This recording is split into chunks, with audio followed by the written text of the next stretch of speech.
Hello student, welcome back to my channel. कैसे हैं आप सभी लोग। आप लोग की यूपी एलटी ग्रेड की जो प्रैक्टिस सेट आ रहे थे, इसमें कि आप लोग के एग्जाम दिसंबर में होने वाले हैं, तो इसमें जो यूथ का प्रैक्टिस सेट है वो मैं आप लोग को सॉल्व करवा रही हूँ।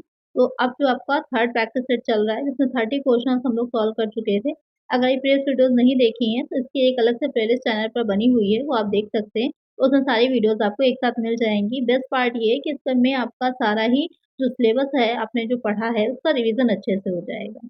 और अगर इस बुक को आप परचेज़ करना चाहते हैं तो भी आप कर सकते हैं। लिंक इस बुक का इंग्लिश और हिंदी मीडियम दोनों का ही अलग-अलग प्रोडक्ट लिस्ट में टैग कर रखा है मैंने, वहाँ से आप देख सकते हैं। तो आइए शुरू करते हैं और इसमें 31st क्वेश्चन लेते हैं। 30 तक ऑलरेडी आपके जो इससे पहले का प्रीवियस पार्ट रहा है, वहाँ पर हम सॉल्व कर चुके हैं। 31st क्वेश्चन है यहाँ पर, हीरास शेष विधि के अंतर्गत मूल हीरास का निर्धारण होता है परिसंपत्ति के बाजार मूल्य पर, परिसंपत्ति के लिखित मूल्य पर, परिसंपत्ति के वास्तविक मूल्य पर, इनमें से कोई नहीं। तो जो हीरास शेष विधि होती है, उसके अंतर्गत जो हम डिप्रिसिएशन चार्ज करते हैं वो किस बेसिस पर करते हैं, ये क्वेश्चन कह रहा है।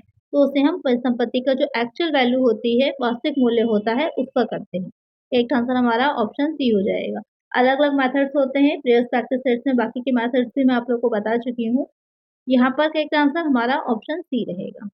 नेक्स्ट है अप्रचलन, जो ऑब्सोलेंस होता है का अर्थ मूल्य में कम होना है, बाजार मूल्य में गिरावट है, घिसावट है, नवीनता आविष्कार है, उपरोक्त सभी के कारण। तो जो डिप्रिसिएशन लगता है तो कभी कभी अप्रचलन अप्रचलन क्या होता है कि जैसे जैसे प्रोडक्ट होता है, अब आप देख रहे हैं नई टेक्नोलॉजी आ रही, नई नई तरह की चीजें आ रही है, तो अब नई नई चीजें आ गई हैं, तो पुरानी जो आप यूज कर रहे थे, जो आपका पुराना जिस तरह का फोन चाहे रहा हो या बाइक हो, मॉडल क्या है, पुराना हो जाता है। तो वही क्या कहलाता है, अप्रचलन कहलाता है। तो यहाँ पर नवीनता और आविष्कार के कारण जो होता है, मूल्य में कमी आ जाती है। अब पुराने मॉडल को कोई फ़ोन आप खरीदेंगे तो आपको कम का मिलेगा और जो लेटेस्ट आया होगा वो आपको ज़्यादा महँगा मिलेगा। तो इस वज़ह से क्या होता है, अप्रचलन के कारण भी जो प्रोडक्ट होता है, जो वस्तुएँ होती हैं, एसेट्स होती हैं, वो क्या होंगी, उनमें गिरावट आ जाती है, उनके मूल्य में कमी आ जाती है। करेक्ट आंसर हमारा ऑप्शन सी हो जाएगा।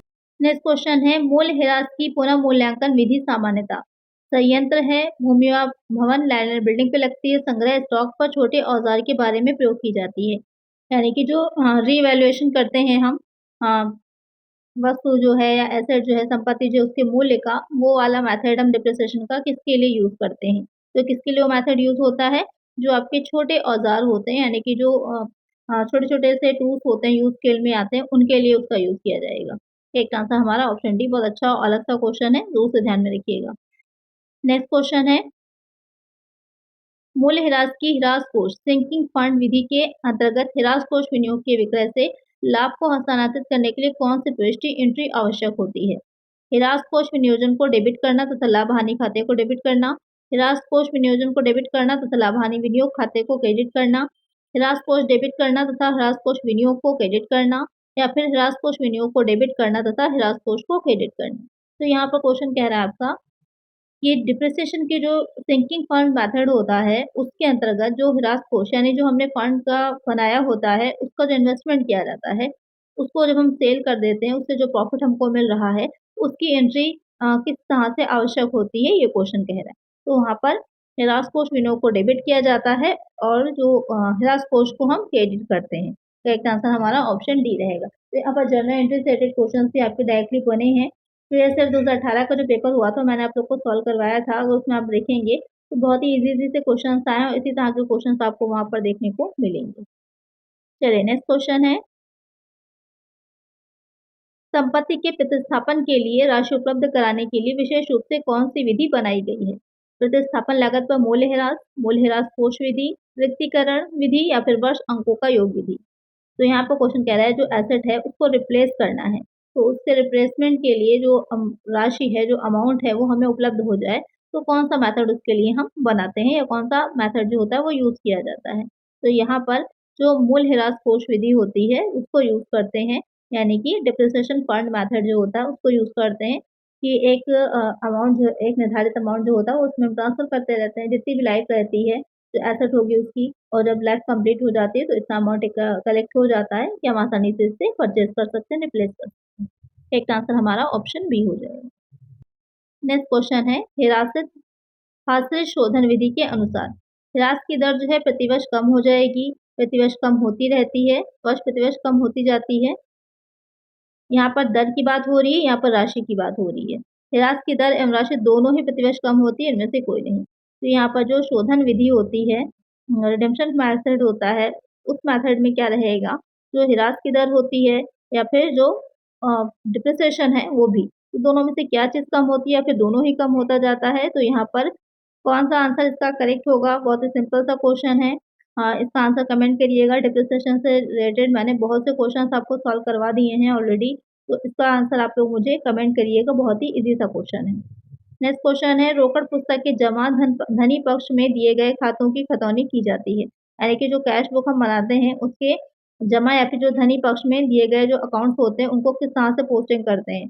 ऋणी पक्ष में करते हैं, धनी पक्ष में, ऋणी या धनी पक्ष में, इनमें से कोई नहीं। तो यहाँ पर जो कैश बुक हम बनाते हैं तो कैश बुक में एक डेबिट साइड होता है, दूसरा क्रेडिट साइड होता है। डेबिट साइड में जितनी भी रिसीविंग होती है वो सब दिखाई जाती है जो भी हमको प्राप्त हुआ है, और क्रेडिट साइड में जितना भी होता है पेमेंट, पेमेंट जितना हमने किया उसको हम दिखाते हैं। तो ये 2 साइड हो जाते हैं। तो यहाँ पर इसकी खतौनी हम कैसे करते हैं, जो जमा या धनी पक्ष होता है उसको हम कहाँ पर दिखाएँगे, उसको हम ऋणी पक्ष में। जो आपका क्रेडिट होता है उसको डेबिट साइड में ले जाया जाता है, जो डेबिट साइड होता है उसको क्रेडिट साइड में ले जाया जाता है। तो यहाँ पर जो धनी पक्ष होगा उसे हम ऋणी पक्ष में लेकर जाएँगे। जो पोस्टिंग करते हैं यानी कि जब हम कैश बुक बना से लेजर में एंट्री कर रहे होंगे वहाँ पर। तो करेक्ट आंसर हमारा ऑप्शन ए हो जाएगा। नेक्स्ट क्वेश्चन है खाता बही किसके द्वारा तैयार की जाती है? तलपट के, चिट्ठे के, लाभानी खाता, जर्नल। यानी जो लेजर है वो हम किसके बेसिस पे तैयार करते हैं? तो लेजर से पहले क्या बनता है? लेजर से पहले जर्नल बनता है, और उसी जर्नल के बेसिस पे हम लेजर को प्रिपेयर करते हैं। और लेजर बनने के बाद हम क्या बनाते हैं? तलपट बनेगा, तलपट बनने के बाद क्या बनता है? फाइनल अकाउंट, जिसमें कि लाभानी खाता और चिट्ठा हो जाता है। तो इस नंबर 1 पर जर्नल हो गया, नंबर 2 पर हमारा लेजर हो गया, नंबर 3 पर तलपट हो जाता है, और 4 पर लाभानी खाता, और फिर 5 नंबर पर चिट्ठा। इस तरह से जो होता है हमारा सीक्वेंस रहता है अकाउंटिंग का या रिकॉर्ड्स रखने का। करेक्ट आंसर हमारा ऑप्शन डी रहेगा। नेक्स्ट क्वेश्चन है कुचंद खाते द्वारा अशुद्धि का सुधार किया जाता है। खातों का शेष निकालने के पश्चात, तलपट तैयार करने से पहले, तलपट तैयार करने के पश्चात। जो ये सस्पेंस अकाउंट होता है इसमें क्या रहता है कि जब हम ट्रायल बैलेंस बना रहे होते हैं उसका डेबिट साइड और जो क्रेडिट साइड होता है इक्वल आना चाहिए, लेकिन ये इक्वल नहीं आ रहा, कोई कमी हो रही होती है। तो जिस साइड में कमी हो रही होती है उस साइड की कमी को सस्पेंस अकाउंट बना करके पूरा कर दिया जाता है, उचंद खाता बना करके पूरा कर दिया जाता है। तो यहाँ पर जो क्वेश्चन कह रहा है उसमें क्या करते हैं, तलपट तैयार करने के यानी कि तलपट जब हम बना लेते हैं, ट्रायल बैलेंस दोनों साइड देख लेते हैं टोटल करके, और उसके बाद जब देखते हैं इक्वल नहीं आ रहा तो उस इक्वल करने के लिए हम सस्पेंस अकाउंट या फिर उचंत खाता खोलते हैं। तो करेक्ट आंसर हमारा ऑप्शन सी हो जाएगा। नेक्स्ट क्वेश्चन है तलपट ना मिलने पर अंतर को लिख दिया जाता है, यानी कि दोनों साइड नहीं मिलेंगे तो हम क्या करेंगे, तो अभी मैंने बताया उसके लिए क्या करते हैं, सस्पेंस अकाउंट खोलते हैं, उचंत खाता खोला जाता है। नेक्स्ट है कार्यालय का फर्नीचर क्रय करने की सामान्य व्यय खाते में डेबिट कर दी गई है या है, यानी कि आपने जो ऑफिस का फर्नीचर को परचेज किया है उसने और उसे आपने जर्नल एक्सपेंसेस जो होते हैं वहाँ पर डेबिट कर दिया है। तो ये किस तरह की है, हिसाब की अशुद्धि है, भूल चूक की है, सिद्धांत की है, इनमें से कोई नहीं। तो ये किस तरह की एरर हो जाएगी, तो ये एरर आपकी सिद्धांत की है, यानी कि प्रिंसिपल की एरर है। जो मेन बेसिक प्रिंसिपल्स होते हैं डेबिट क्रेडिट करने के जो नियम होते हैं उसकी त्रुटि हो जाएगी। करेक्ट आंसर हमारा ऑप्शन सी होगा। नेक्स्ट है नई मशीन की स्थापना करने में किया गया व्यय डेबिट होना चाहिए। मरम्मत खाता में, मशीन खाते में, स्थापना व्यय खाते में, इनमें से कोई नहीं। तो यहाँ पर जो नई मशीन की स्थापना यानी कि न्यू मशीन के इंस्टॉलेशन में जो भी एक्सपेंसेस आपने डेबिट करे हैं उसे हम किस अकाउंट में दिखाते हैं, तो उसे हम मशीन खाते में ही दिखाते हैं। मशीनरी जब कोई भी नई इंस्टॉल की जाएगी तो चाहे वो वेजेस उसके लिए दी गई हो, चाहे कोई भी इंस्टॉलेशन चार्जेस हो, वो सारे ही किस में जाते हैं, मशीनरी अकाउंट में ही दिखाया जाता है। एक आंसर हमारा ऑप्शन बी रहेगा। और अगर इसमें कोई त्रुटि कर रहे हैं आप किसी और अकाउंट में इसको दिखा देते हैं तो वहाँ पर प्रिंसिपल का एरर हो जाता है। नेक्स्ट क्वेश्चन है ऐसी अशुद्धियाँ जो एक दूसरे के प्रभाव को समाप्त कर देती हैं कहलाती हैं। हिसाब की, सैद्धांतिक, क्षतिपूरक, इनमें से कोई नहीं। एक दूसरे के प्रभाव का मतलब क्या है कि अगर कोई एक मिस्टेक हुई है और दूसरी मिस्टेक अगर हो जाती है तो उससे पहली मिस्टेक जो होती है वो रेक्टिफाई हो जाएगी या उसका प्रभाव समाप्त हो जाएगा। तो कौन सी हो जाती है, वो क्षतिपूरक कहलाती, कॉम्प्लीमेंट्री इंग्लिश में बोला जाता है। वो क्षतिपूरक अशुद्धियाँ होती, यानी कि किसी एक अकाउंट में आपने ₹500 ज़्यादा डेबिट कर दिए और दूसरे अकाउंट में ₹500 आपने कम कर दिए। तो अगर टोटल आप करेंगे तो वहाँ पे क्या होगा, टोटल बराबर आ जाएगा, क्योंकि दोनों में ही 500-500 की, एक में 500 बढ़ गए तो एक में 500 कम हो गए। तो टोटल आपका बराबर आ जाएगा, कोई भी वहाँ पर गड़बड़ी नहीं होगी। लेकिन अगर वैसे देखा जाए तो एंट्रीज़ गलत हो जाती हैं। तो भूल-चूक की या इस तरह से करने में कभी-कभी हो जाता है, लेकिन जब दोनों साइड ही हो रहा होगा तब वो क्षतिपूरक होगा, तब वो कॉम्प्लीमेंट्री होता है। एक आंसर हमारा ऑप्शन सी हो जाएगा।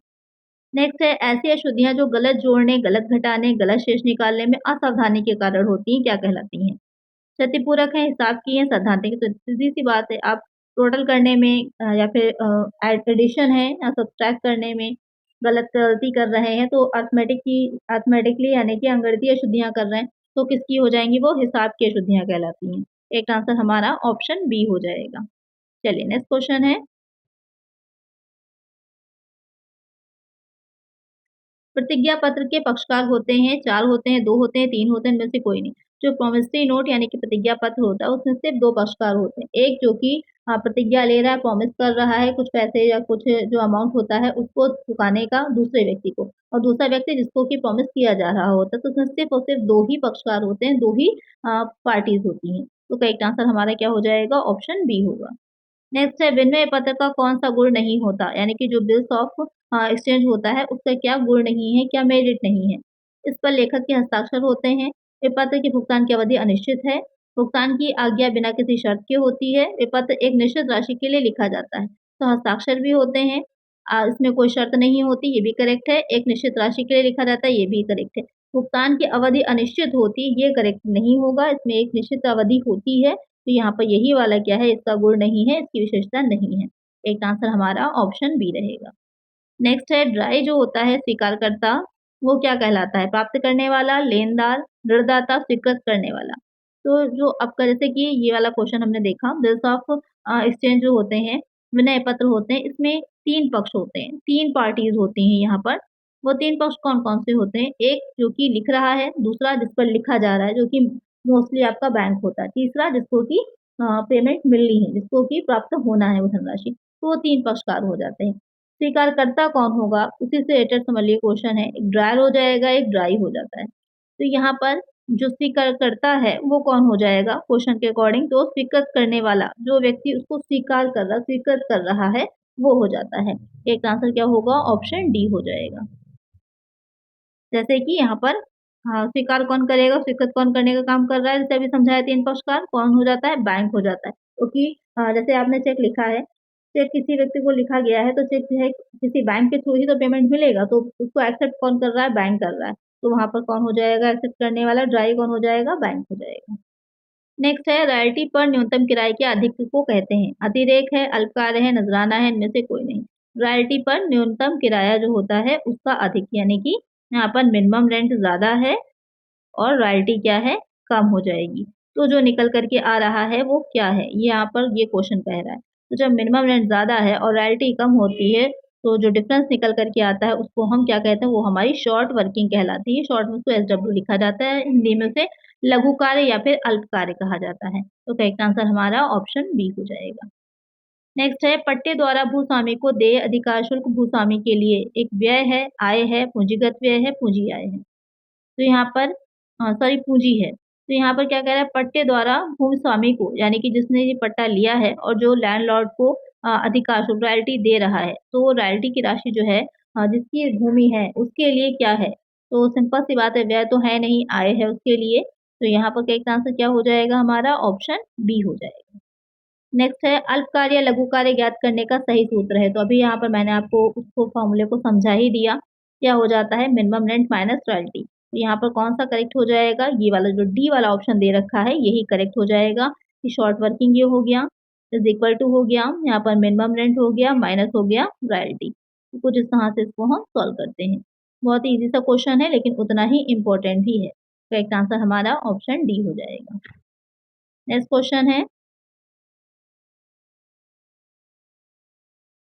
अधिकार शुल्क ₹1 प्रति टन है तथा न्यूनतम किराया जो है वो ₹3000 वार्षिक है और उत्पादन 500 टन है। तो अल्प कार्य राशि होगी ₹1500, 2000, 2500, 3000। तो यहाँ पर क्या है अधिकार शुल्क ₹1 है प्रति टन है और न्यूनतम किराया कितना है ₹3000 वार्षिक है और उत्पादन जो है वो 500 टन टन है। तो यहाँ पर शॉर्ट वर्किंग कैसे निकालेंगे? Short working is equal to क्या बताया था मैंने आप लोगों को भी मिनिमम रेंट कितना है ₹3000। तो यहाँ पर सीधे-सीधे 3000 लिख दीजिए। माइनस में क्या आ जाएगा 5000 टन हो रहा है और ₹1 प्रति टन है। सॉरी 500 टन हो रहा है और ₹1 प्रति टन है तो माइनस में क्या हो जाएगा 500 ही आएगा आप मल्टीप्लाई करेंगे तो। शॉर्ट वर्किंग कितने की बनेगी? शॉर्ट वर्किंग यहाँ हमारी 2500 यानी 2500 की तो एक आंसर हमारा ऑप्शन सी हो जाएगा। तो बहुत ही सिंपल सा एक न्यूमेरिकल क्वेश्चन बना के दिया गया था ये, एक आंसर हमारा ऑप्शन सी है। चलिए नेक्स्ट क्वेश्चन है, जब अधिकार शुल्क की राशि न्यूनतम किराए से कम हो तो अधिकार शुल्कों के देय का लेखा होगा। यानी यहाँ पर क्या कह रहा है कि जब मिनिमम रेंट ज़्यादा होगा और रॉयल्टी कम होगी तो किस तरह से आप एंट्री करेंगे, क्वेश्चन यहाँ पर ये पूछ रहा है। तो सिंपल सी बात है, रॉयल्टी अकाउंट डेबिट होगा, शॉर्ट वर्किंग अकाउंट डेबिट होगा, टू लैंडलॉर्ड हो जाएगा। एक आंसर हमारा ऑप्शन सी रहेगा।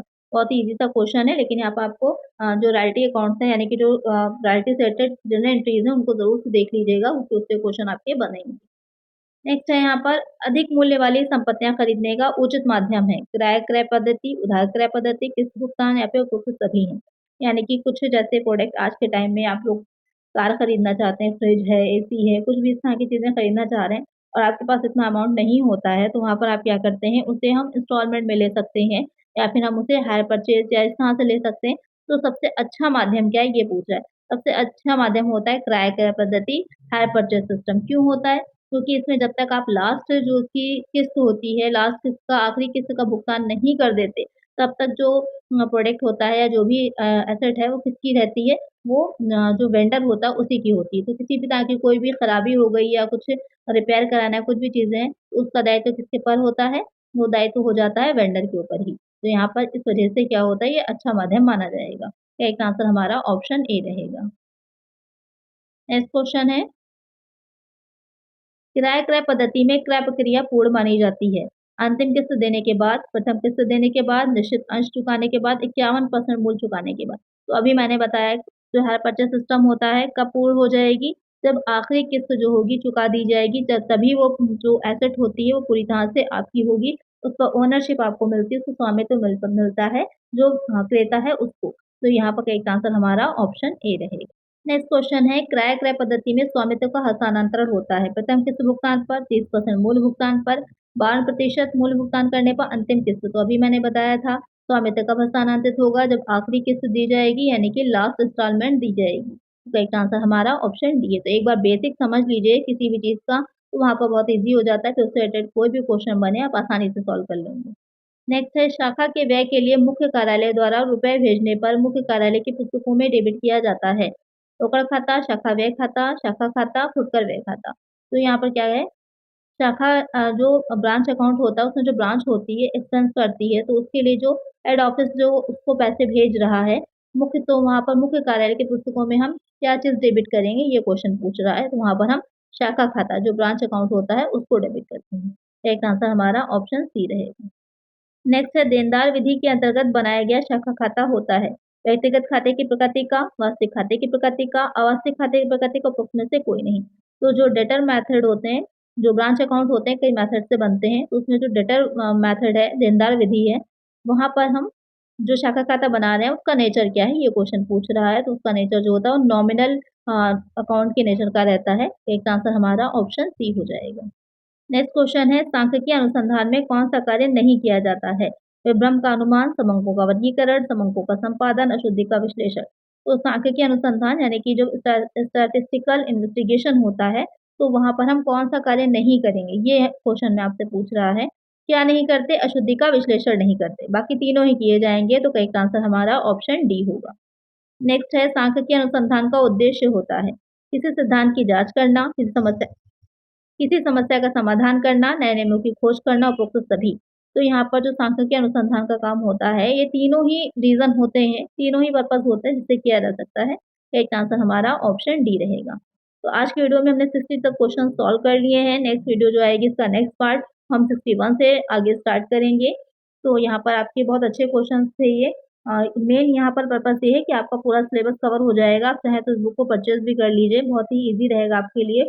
हाँ, सारे प्रैक्टिस सेट लगा लीजिएगा तो आपका पूरा सिलेबस रिवाइज हो जाएगा अच्छे से।